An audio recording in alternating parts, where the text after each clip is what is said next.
Me da tanto gusto el estar una semana más junto con ustedes. La semana pasada les hablé acerca de cómo amar a esa gente que es difícil de amar. El día de hoy vamos a estar yendo aún más profundo y vamos a hablar acerca de cómo ser gentiles con los que se consideran nuestros enemigos. Eso significa amar a mi prójimo. No solamente amar a aquellos que nos aman, sino amar a aquellos que nos desprecian y a veces son groseros. Ah, la Biblia nos menciona que debemos de amar a aquellos que se consideran nuestros enemigos y la mejor manera de hacerlo es tratándolos con gentileza. En Lucas capítulo 6 versículo 27 dice en la Nueva Versión Internacional: amen a sus enemigos, hagan el bien a quienes los odian. Claramente la palabra de Dios me está desafiando a ir más allá de solamente amar a aquellos que son mis amigos o aún a aquellos que son difíciles de soportar. Aquí está yendo a amar a aquellos que nos odian. No es lo mismo que ser solamente encargados de paz o gente que busca la paz. Se trata de ir más allá y se trata de ser reconciliadores, o sea, gente que sabe cómo resolver conflictos. De hecho, espiritualmente nuestra identidad tiene mucho que ver con esta capacidad de resolver conflictos. En Mateo 5, versículo 9 dice: bienaventurados los pacificadores, porque ellos serán llamados hijos de Dios. Te das cuenta cómo hay esta relación entre mi identidad con Dios, o sea, voy a ser llamado hijo de Dios en proporción a esta característica. Parte del fruto que debo de dar como hijo de Dios es ser pacificador, saber cómo reconciliar gente con Dios y cómo reconciliar gente entre sí y pues con mayor razón conmigo mismo. En Santiago capítulo 3 verso 18, en la Nueva Traducción Viviente, dice: y los que procuran la paz sembrarán semillas de paz y recogerán una cosecha de justicia. Este es un principio bíblico que podemos aplicar a diferentes áreas, la ley de la siembra y la cosecha, y me está hablando de que cuando yo planto una semilla, no solamente voy a obtener de vuelta una semilla.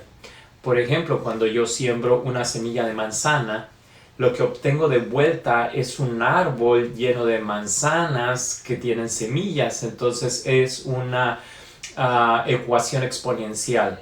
Yo siembro y con el tiempo voy a cosechar multiplicado exponencialmente. Lo mismo es con la paz. Cuando yo siembro paz, voy a obtener mucha paz de vuelta. Pero cuando siembro conflicto, voy a obtener mucho conflicto de vuelta. Tal vez por eso ahora podamos entender por qué cuando trato mal a un niño cuando es pequeño, cuando llega a la adolescencia se revela y de repente decimos: ¿qué pasó si todo iba tan bien y mi hijo ahora se rebeló y es un montón de problemas los que estoy cosechando? No es otra cosa más que sembré conflicto cuando era pequeño ese niño y ahora está dando fruto. Pero ¿cómo, ya que estamos viendo que es tan importante el estar viviendo en reconciliación, en paz, cómo hacerlo, cómo lograr el reconciliarme con los demás? Bueno, el día de hoy te quiero hablar de 7 pasos de la resolución de conflictos. Y este es el corazón de esta serie. Quiero que si hasta ahora no has puesto atención o no recuerdas, si te lleves estos 7 pasos de cómo resolver conflictos, porque te va a ayudar en todas las áreas de tu vida, en la espiritual, en la material. Y déjame entrar de lleno al primero de estos 7 pasos. El primer paso es ser yo el primero que se acerca a aquella persona con la cual tengo el conflicto. Ser yo el que toma la iniciativa.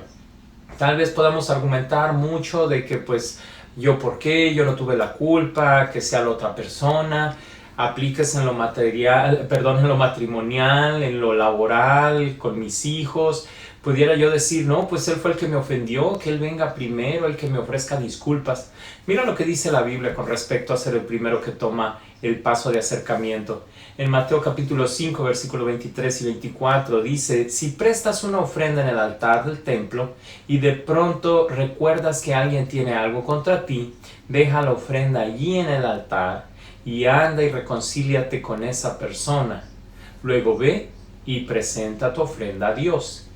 ¿Te das cuenta cómo está aquí Dios claramente? Es Jesús el que está hablando, poniendo en primer lugar la relación antes que la ofrenda. La ofrenda era algo que variaba dependiendo de tu situación económica, pero es algo instituido por Dios y es algo bueno, es algo correcto delante de la presencia de Dios el venir y traer una ofrenda.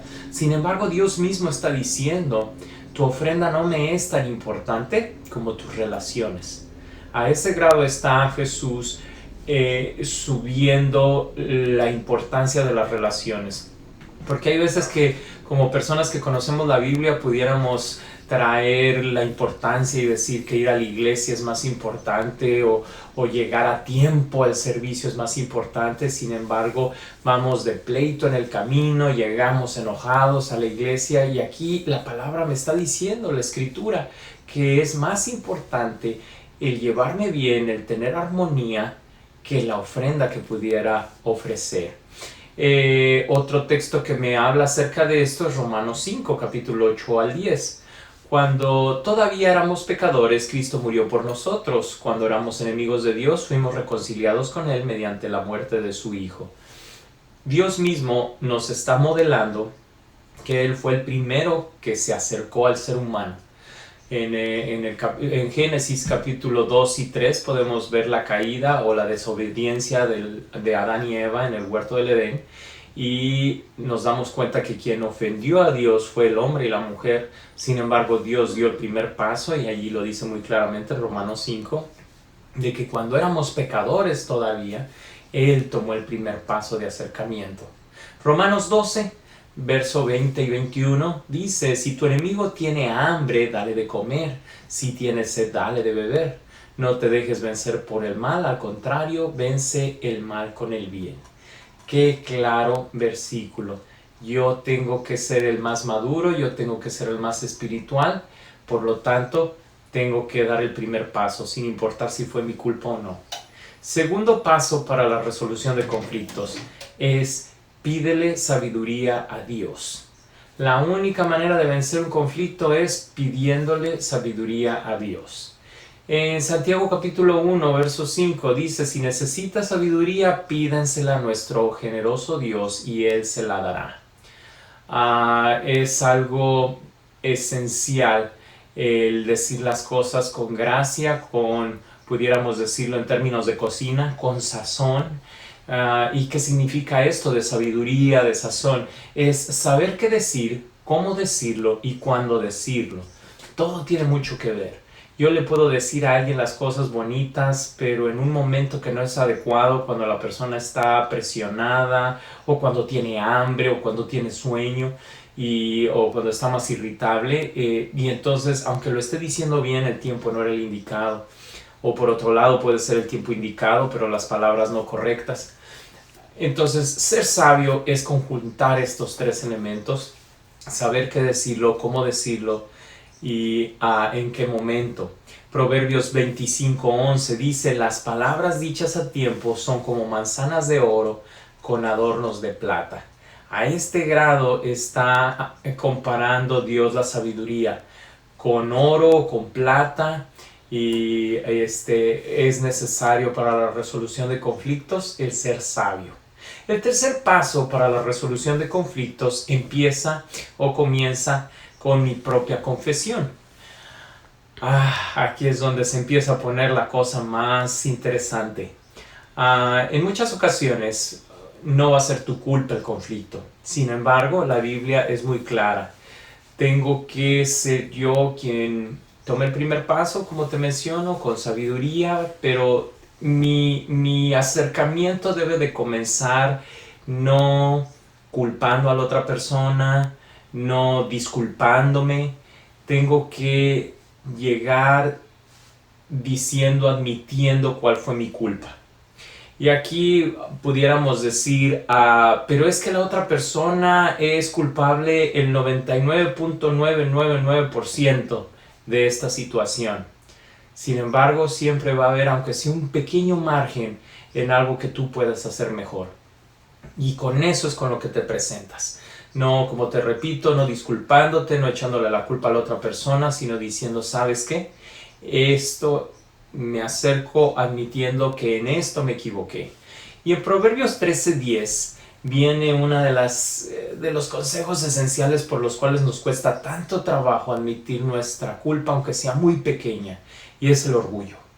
El orgullo solo causa problemas. Entonces, aunque no sea toda tu culpa, cuando hay un conflicto siempre hay orgullo de por medio.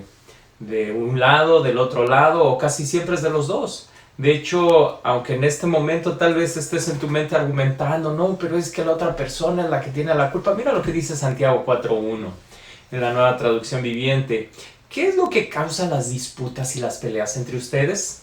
¿Acaso no surgen de los malos deseos que combaten en su interior? Qué claro, ¿verdad? Y pues, ¿qué argumento pudiéramos decirle a Dios, no? Él mismo lo está diciendo, ¿acaso no surgen de los malos deseos que combaten en su interior? Y esto se aplica tanto en lo individual como en lo familiar, hasta a nivel país. Los países entran en guerras por orgullo, por codicia, porque desean más y no se satisfacen. Y entonces debemos de darnos cuenta que mucho de lo que me cuesta trabajo de venir y comenzar con mi propia confesión es orgullo. Mateo 7 del 3 al 5 dice, ¿por qué te preocupas de la astilla en el ojo de tu amigo cuando tú tienes un tronco en el tuyo? Primero quita el tronco de tu ojo, después verás lo suficientemente bien para ocuparte de la astilla en el ojo de tu amigo. En cuántas ocasiones estamos trabados de que no quiero ayudar, no quiero platicar, no me quiero acercar con esa persona porque es mi enemigo, no lo amo como a mi prójimo, pero mucho es orgullo que estoy queriendo decidir por él y le debería de hacer así, le debería de hacer asá, cuando la única vida de la que puedo tener control es de la mía. Es la única vida que puedo controlar. Y bastante trabajo tengo con esa vida, así que mejor ocuparme en mí, en ponchar mi ego y acercarme para agradar a Dios, acercarme a la persona con la cual tengo conflicto, ofreciendo una disculpa por lo que me toca a mí, por mi área de responsabilidad. Tampoco me voy a culpar yo de cosas que no son mías, pero sí el área de responsabilidad que me toca a mí, tengo que aceptarla. El cuarto consejo, el cuarto paso para la resolución de conflictos. Escuchas su dolor y perspectiva. Escucha su dolor y su perspectiva. Como lo veíamos la semana pasada, la gente que está lastimada, consciente o inconscientemente, va a buscar lastimar. Hay veces porque es lo que traen dentro y entonces bajo presión es lo que sale. Pero las personas que más necesitan de amor son aquellos que se lo merecen menos. Déjame lo repito nuevamente, las personas que más necesitan de amor son aquellas que se lo merecen menos. ¿Por qué menciono esto? Porque una gente que está lastimada, consciente o inconscientemente, va a lastimar a otros. Y entonces esa persona es que ocupa más amor porque está lastimada. Entonces, cuando yo estoy bien con Dios, cuando estoy conectado con Dios, el amor que Dios me provee fluye en mí. Y entonces tengo paz, tengo amor, tengo paciencia. Y aunque hay otra gente que me provoque, no va a surtir efecto porque yo estoy satisfecho en mis necesidades de amor, porque Dios está en mí. Sin embargo, la otra gente que es irritable es porque le falta amor. Es como una persona que le falta oxígeno, que está manoteando porque siente que la vida se le acaba. Algo así es la vida para la gente que no tiene a Dios. Y es por eso que es importante reconciliarme con ellos y entender su dolor y su perspectiva. Santiago capítulo 1, verso 19 dice, deben estar listos para escuchar y ser lentos para hablar y para enojarse. De hecho, este cuarto punto de la perspectiva a los casados nos sirve mucho, nos va a servir mucho. Si yo sigo este consejo de Santiago de estar listo, ser pronto, ser presto para escuchar y lento para hablar y para enojarme, Ya llevo casi la mitad del matrimonio logrado. Dios te dio 2 oídos por lo mismo y una boca para escucharlo doble en proporción a lo que hablamos. Filipenses capítulo 2 versos 4 y 5 dice: cada uno debe velar no solo por sus propios intereses, sino también por los intereses de los demás. La actitud de ustedes debe de ser como la de Cristo Jesús. Jesús lo modeló, que tengo que ser prudente para hablar, y esto se logra cuando no estoy viendo mis propios intereses, cuando no que los demás sean más importantes, pero sí el tener en cuenta los intereses de los demás. En otras palabras, no ser egoísta, no solamente estar pensando en mí. Y esto habla de qué tanto estoy poniendo por obra el Evangelio. No hay de otra. El Evangelio es pensar en los demás. Es por eso que estamos viendo esta serie, Amando a mi prójimo. No es algo que hagamos naturalmente, es algo que tenemos que aprender, pero no es algo que esté a discusión. Si quiero ser salvo, tengo que comenzar a obedecer. Y entonces está diciendo a Dios que tengo que pensar en los intereses de los demás. Y esto es algo clave para la reconciliación. Quinto paso en estos 7 pasos para la resolución de conflictos es hablar la verdad con mucho tacto. Hablar la verdad con mucho tacto. Y en Efesios capítulo 4 verso 15, en la Nueva Traducción Viviente, dice: hablemos la verdad con amor. La verdad por sí misma no es suficiente. Yo puedo insultar con la verdad, decir la verdad de una manera golpeada. De hecho, yo creo que todos hemos escuchado ese dicho que va más o menos así: yo no tengo pelos en la lengua, yo lo que pienso lo digo. Y es verdad muchas veces lo que estoy diciendo, pero a lo que me estoy refiriendo es que yo digo las cosas, pero no me interesan las emociones de la otra persona. No me interesa cómo, si la lastimo o no con la verdad. Y no estoy hablando de decir mentiras, sino de decir las cosas con sabiduría, como lo había mencionado en los puntos anteriores. Y de hecho allí en su manual viene esta frase: la verdad no es suficiente, no es solo lo que dices, sino cómo lo dices. Si hablas de manera ofensiva, serás recibido a la defensiva. Otra manera de decir esto es que no eres persuasivo cuando eres abrasivo. Algo abrasivo es algo que te quema. Entonces nunca vas a convencer a alguien cuando estás con una actitud así quemante, lastimante con la gente. Entonces nunca logras nada cuando estás enojado. Y entonces es necesario hablar las cosas con amor. No estoy con esto comentando, esto es más que obvio, el que cuando en ocasiones digo palabras hirientes, groserías, cosas de doble sentido. No se trata de esto. Estoy yendo más allá. No es necesario en ocasiones decir malas palabras para lastimar a alguien. Hay veces que sé qué botones apretar, sé qué cosas hirientes decir. En la familia muchas veces: ay, esa actitud igual que tu mamá.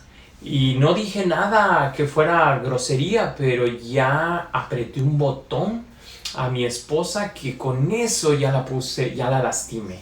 O a mis hijos, ¿verdad? ¡Ay, igualito a fulanito! Y a pesar de que no he dicho ninguna grosería, al momento de decir una palabra hiriente o compararlo con alguien, ya le lastimé su autoestima. Entonces debo de hablar la verdad con mucho tacto. Colosenses 3:8 dice: quiten de su vida todo esto: el enojo, la ira, la maldad, los insultos y las malas palabras. Bien claro, ¿verdad? Efesios 4:29 dice: no digan malas palabras, sino palabras que ayuden y animen a los demás, para que lo que hablen le haga bien a quien los escucha. Como te mencionaba anteriormente, va más allá de las malas palabras. Tengo que hablar las cosas con amor. Proverbios 12:18: el charlatán hiere con la lengua como una espada, pero la lengua del sabio brinda alivio. Amar a mi prójimo va a requerir mucho de cómo digo las cosas, de qué tan sabio soy, y aún la verdad tengo que aprender a decirla con sabiduría. El sexto paso para la resolución de conflictos es solucionar el problema y no la culpa. ¿A qué me estoy refiriendo esto? A que muchas veces invertimos más tiempo viendo de quién es la culpa, y el juego de ver de quién fue la culpa lo único que hace es que acalora más la discusión, porque nadie quiere aceptar la responsabilidad. Pero mientras estamos atacándonos mutuamente, en realidad no estamos resolviendo el problema.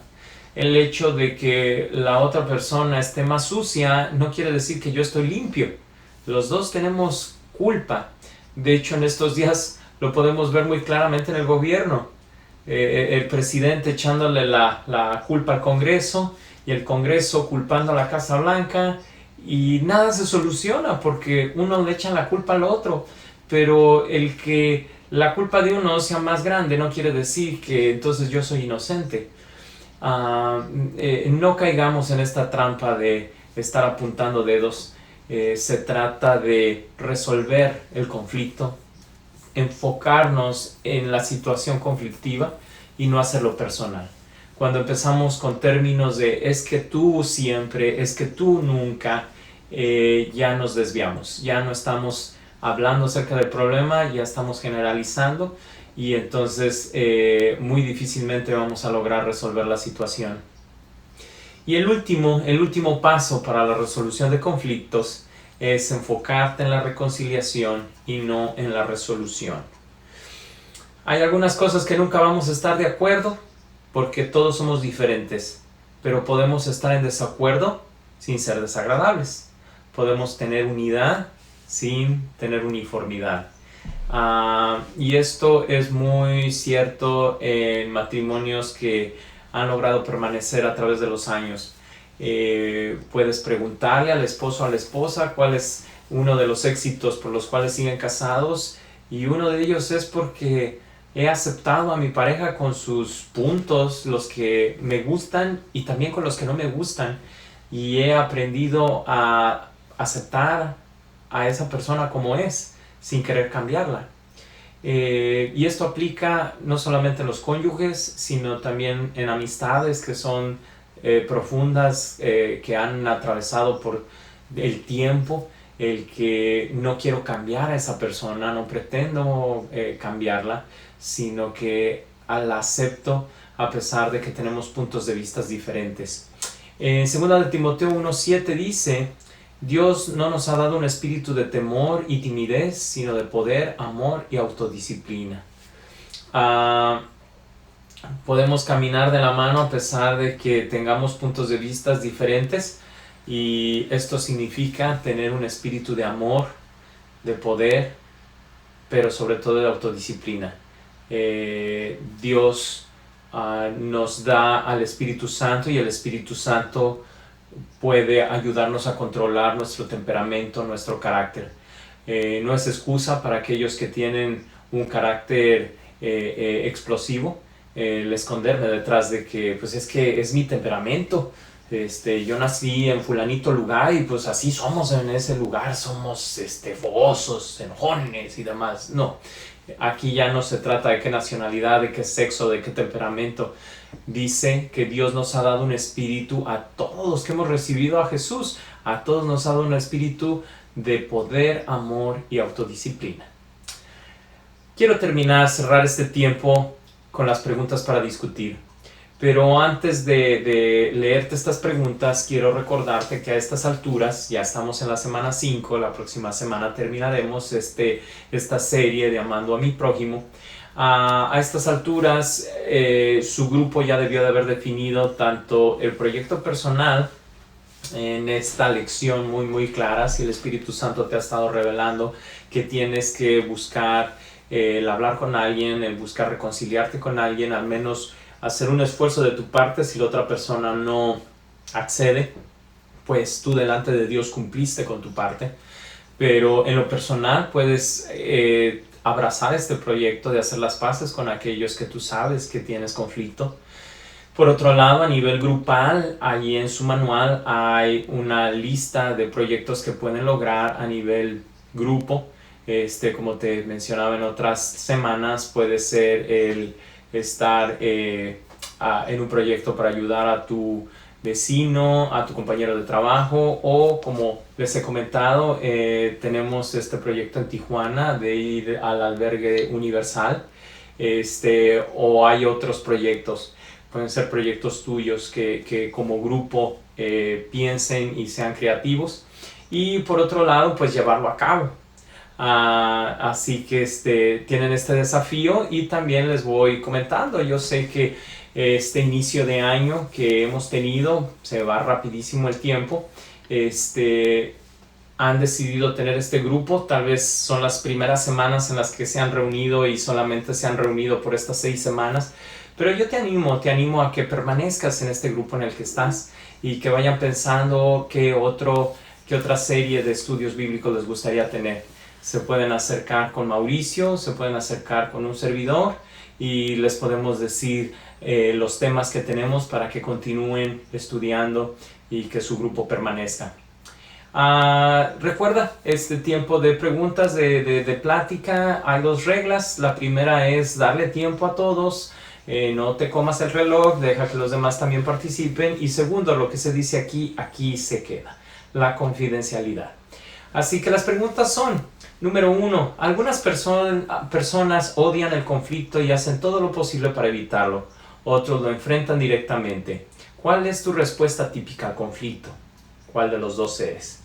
Número 2, la Biblia dice en Santiago 3:18, y los que procuran la paz sembrarán semillas de paz y recogerán una cosecha de justicia. ¿En qué relación necesitas plantar una semilla de paz? ¿Cómo te gustaría que fuera? Número 3, ¿cuál de los 7 pasos de la reconciliación es el más difícil para ti? Muy buena pregunta. Y número 4, como ya se dijo, puedes estar en desacuerdo sin ser desagradable, puedes tener unidad sin uniformidad, puedes caminar de la mano sin tener el mismo punto de vista, hablar de la diferencia entre la reconciliación y la resolución. ¿Cómo puedes tener uno sin el otro? Pues me despido, espero verlos la próxima semana y que la paz de Dios sea con ustedes y que la reconciliación del Espíritu Santo también. Que Dios te bendiga.